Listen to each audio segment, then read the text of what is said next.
Bir vaxtlar təmir edilmiş yol indi bərbad vəziyyətdədir.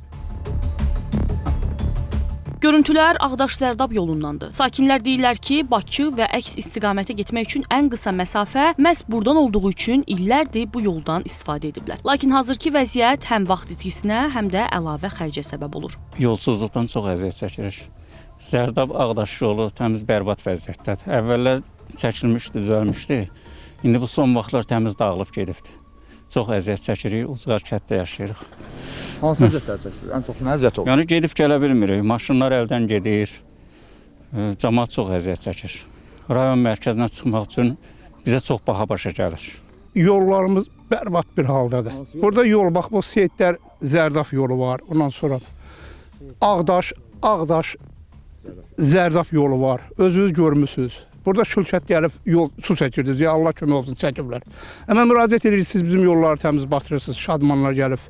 Eləcə yolumuzu pis vəziyyətə qoyub elədilər. Sakinlərin sözlərinə görə rayon mərkəzinə taksi ilə getmək xeyli baha başa gəlir. Taksi sürücüləri yolun vəziyyətini əsas gətirərək hər kilometrə 1 manat tələb edirlər. Mənim bir ay maşına çəkdiyim xərci heç onu mən qazana bilmirəm. Bir ayda mən gedim 150 manat, 160 manat perdox yığdırıram. Məsələn, maşın tökülüb dağılır. Tökülüb dağılmanın da səbəbi budur ki, yollarımız bərbad vəziyyətindədir.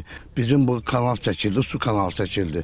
O su kanalı çəkilə yollar dağıldı, töküldü. Furalar getdi, bu şalmanlar getdi, yekə maşınlar getdi, yolu dağıldı. Allah'ın da biabır vəziyyəti. Aldığımız peşen 220 manatı. Taksiyle 30'dan 40'dan aşağı gitmir, gelmir. Özelimiz onu da kınamarım. Demir ot bahasını at. Yol nə gün nədir, nə orada da.